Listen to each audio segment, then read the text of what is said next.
Bismillahirrahmanirrahim. Assalamualaikum warahmatullahi wabarakatuh.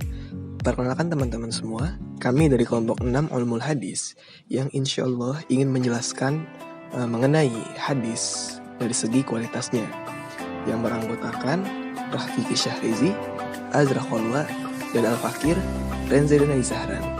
Mohon disimak baik-baik ya teman-teman. Ditinjau dari segi kualitas sanad dan matannya atau berdasarkan kepada kuat dan lemahnya hadis, itu dibagi menjadi 2 golongan. Yang pertama makbul, yang kedua mardud. Hadis makbul ini adalah hadis yang memenuhi syarat-syarat qabul, yaitu syarat untuk dapat diterima sebagai dalil dalam perumusan hukum atau untuk beramal dengannya. Terdiri atas hadis sahih dan hasan. Yang kedua yaitu hadis mardud, adalah hadis yang tidak memenuhi syarat-syarat qabul, dan hadis mardud ini dinamai juga dengan hadis dhaif. Yang pertama, hadis sahih. Kata sahih dalam bahasa artinya sehat, maksudnya yaitu hadis yang sehat dan benar, tidak terdapat penyakit dan cacat. Menurut istilah, hadis sahih adalah hadis yang mutasil atau bersambung sanadnya, diriwayatkan oleh orang yang adil dan dobit, memiliki daya ingat yang sempurna, dan terbebas dari kejanggalan atau syadz dan cacat atau ilat. Kriteria hadis sahih yang pertama yaitu sanadnya bersambung. Yang kedua, kedobitan seluruh perawi sempurna atau kemampuan hafalan dan kecerdasan intelektual. Yang ketiga, seluruh periwayat bersifat adil. Yang keempat, matanya tidak syadz dan janggal. Yang kelima, tidak ada cacat atau ilat. Kedudukan hadis sahih. Kedudukan hadis sahih lebih tinggi daripada hadis hasan dan hadis dhaif. Hadis sahih dapat dijadikan sebagai hujah atau pedoman dalam mengambil suatu hukum untuk menentukan suatu permasalahan, seperti akidah, halal dan haram, anjuran untuk melakukan sesuatu, serta larangan untuk meninggalkan sesuatu. Lalu ada klasifikasi hadis sahih.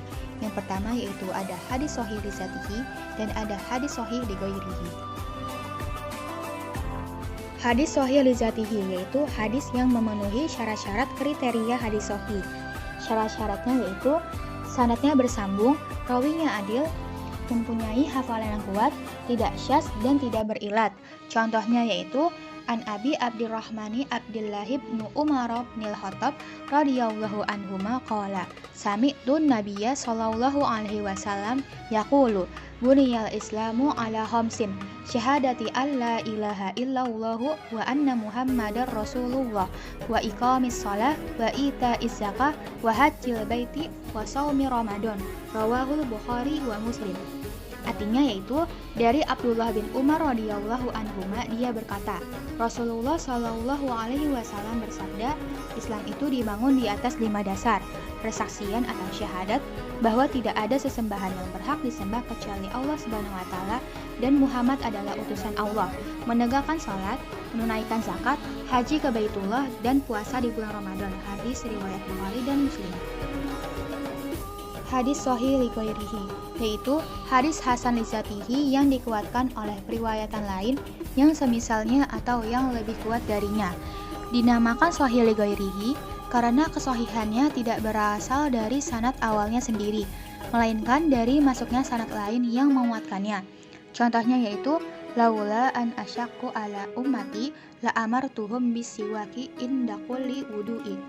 Artinya yaitu, seandainya tidak memberatkan umatku, sungguh aku akan memerintahkan mereka bersiwak setiap kali berwudu.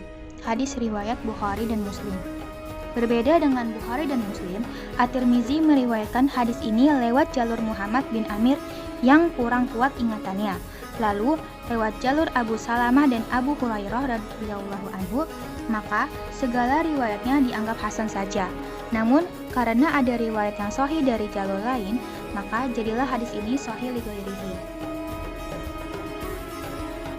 Selanjutnya yaitu urutan sanad yang paling sahih. Yang pertama ada Abdullah bin Umar, yang kedua ada Anas bin Malik, dan yang ketiga ada Abu Hurairah. Lalu ada pula kitab hadis yang paling sahih, yaitu Sahih Bukhari dan Sahih Muslim. Baik, bismillahirrahmanirrahim. Penjelasan kedua mengenai hadis hasan. Hasan menurut bahasa berarti baik atau bagus. Menurut Ibnu Hajar, hadis hasan ini adalah hadis yang sanadnya ini bersambung, diriwayatkan oleh perawi adil, Namun kualitas hafalan ini tidak seperti hadis sahih, tidak terdapat syadz dan illah. Nah, klasifikasi hadis hasan ini ada dua, yaitu li zatihi dan hasan li ghairihi. Hadis hasan li zatihi ini adalah sanadnya bersambung, diriwayatkan oleh rijal al-hadis yang adil, namun kurang sempurna kedabitannya, tidak bertentangan dengan hadis yang diriwayatkan oleh rijal yang lebih siqah, serta tidak ada cacat yang samar yang menyebabkan turunnya derajat hadis. Menurut Ibni As-Salah, pada hadis hasan ini para perawi ini terkenal kebaikannya, akan tetapi daya ingatannya ini atau daya kekuatan hafalan belum sampai kepada derajat hafalan para perawi yang sahih. Misalnya perkataan Nabi Muhammad SAW, itu sholat itu dibuka dengan bersuci, diawali dengan takbir dan diakhiri dengan salam. Para ulama ini tidak membukukan hadis hasan secara khusus. Walaupun demikian, banyak kitab-kitab yang memuat hadis hasan. Misalnya Jami al-Tirmizi yang terkenal dengan Sunnah al-Tirmizi. Kitab ini merupakan kitab yang paling banyak memuat hadis hasan. Kedua yaitu hadis hasan li ghairihi. Hadis yang dalilnya ringan dan memiliki beberapa jalan yang bisa menguatkan satu dengan yang lainnya, karena menimbang di dalamnya tidak ada pendusta atau rawi yang pernah tertuduh membuat hadis palsu. Artinya apa? Yaitu hadis yang menduduki kualitas hasan karena dibantu oleh keterangan hadis lain yang sanadnya hasan. Misalnya hadis dari Umar bin Khattab radhiyallahu anhu berkata bahwasanya Nabi Muhammad SAW jika mengangkat kedua tangannya dalam doa, maka beliau tidak menurunkannya hingga mengusapkan kedua tangan ke wajahnya. Hadis riwayat Tirmizi. Dinamakan hadis hasan li ghairihi karena jika hanya dilihat di sanadnya secara terpisah, maka hadis tersebut tidak mencapai hasan. Namun, bila dilihat keseluruhan jalur periwayatan, hadis tersebut ini menjadi kuat hingga mencapai derajat hasan. Dan kehujahan hadis hasan, sebagaimana hadis sahih menurut para ulama ahli hadis, bahwa hadis hasan ini baik hasan li zatihi maupun hasan li ghairihi dapat dijadikan hujah untuk menetapkan suatu hukum, harus diamalkan. Derajat hadis hasan li ghairihi berada di bawah derajat hasan li zatihi. Oleh karena itu, jika terjadi ta'arud atau pertentangan antara hadis hasan li zatihi dengan li ghairihi, maka hadis hasan li zatihi harus didahulukan untuk diamalkan. Ya. Ya, selanjutnya saya akan menjelaskan tentang hadis dhaif. Ya, hadis dhaif. Menurut bahasa berarti hadis yang lemah, artinya hadis yang tidak kuat. Sedangkan menurut istilah, yaitu hadis yang kehilangan satu syarat atau lebih dari syarat-syarat hadis sahih ataupun hadis hasan. Apa sih maksudnya? Nah, hadis sahih dan hadis hasan ini kan memiliki syarat-syarat pastinya. Kenapa disebut dengan sahih ataupun dengan hasan? Tetapi, jika tidak memiliki syarat di antara keduanya, satu ataupun lebih, maka disebut dengan hadis dhaif. Nah, teman-teman, di sini hadis dhaif juga memiliki sebab-sebab nih kenapa disebut dengan hadis dhaif. Ada dua faktor loh. Yang pertama faktor sanad, kedua faktor matan. Nah, pertama kita bahas dengan faktor sanad. Apa sih faktor sanad itu? Ya, faktor sanad. Sanad adalah jalan yang menyampaikan kepada jalan hadis itu, teman-teman. Nah, dan apa aja sih faktor-faktor sanad itu? Pertama, adanya cacat pada riwayat baik aspek keadilan atau hafalannya. Dan yang kedua, sanadnya tidak tersambung. Nah, yang kedua nih ada nih faktor matan. Pasti ada pertanyaan, apa sih faktor matan itu? Ya, pertama kita tahu matan atau al-amad menurut bahasa adalah ma'irtafa al-min al-ard atau tanah yang meninggi. Sedangkan menurut istilah yaitu kalimat tempat berakhirnya sanad. Nah, di dalam faktor matan ini juga ada beberapa nih teman-teman.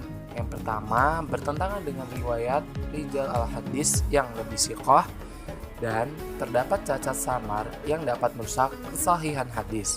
Misalnya, kata-katanya yang tidak mungkin diucapkan oleh Nabi. Selanjutnya, pembagian hadis dhaif ditinjau dari segi terputusnya sanad. Nah, di sini ada beberapa hal nih teman-teman yang disampaikan dalam diskusi kali ini. Yang pertama, ada hadis mu'allaq yaitu hadis yang terputus di awal sanadnya seorang perawi satu atau lebih secara berturut-turut. Lalu yang kedua ada hadis mursal. Apa sih hadis mursal? Yaitu hadis yang disampaikan oleh tabi'in tanpa menyebutkan nama sahabat dan langsung menyebutkan nama Rasulullah SAW atau gugur dari akhir sanadnya. Lalu yang ketiga ada hadis mudhal. Itu hadis ini dalamnya sanad terdapat dua orang rawi yang gugur atau lebih secara berturut-turut. Nah, yang keempat ada hadis munqati. Hadis yang tidak bersambung sanadnya dan keterputusan sanad tersebut bisa terjadi di mana saja. Lalu yang terakhir ada hadis mudallas yang menyembunyikan cacat dalam sanad dan menampilkan kebaikan rawi di dalamnya. Selanjutnya ada hadis dhaif sebab cacatnya periwayat. Ada dua hal nih teman-teman. Yang pertama ada sebab tidak adil dan yang kedua ada sebab tidak dabit. Nah, kita jelasin satu persatu. Yang pertama ada sebab tidak adil. Apa saja sih? Ada tiga hal nih teman-teman. Yang pertama hadis maudhu, yaitu bohongnya periwayat. Sedangkan yang kedua ada hadis matruk atau ada periwayatnya yang dianggap bohong. Sedangkan yang ketiga ada hadis munkar, yaitu ada periwayat yang fasik, bid'ah, atau jahalah. Nah, yang kedua ada sebab tidak dabit. Nah, pertanyaannya adalah apa sih itu dabit? Ya, pengertian dari dabit sendiri adalah kuat hafalannya. Hal ini sesuai dengan arti dari daibtu ruwat, yaitu setiap rawi dari semua jenjang tingkatannya memiliki hafalan yang kuat. Oke, dilanjut. Apa saja sih isinya? Ada beberapa nih teman-teman. Yang pertama ada hadis majhul atau ada periwayat yang tidak diketahui identitasnya.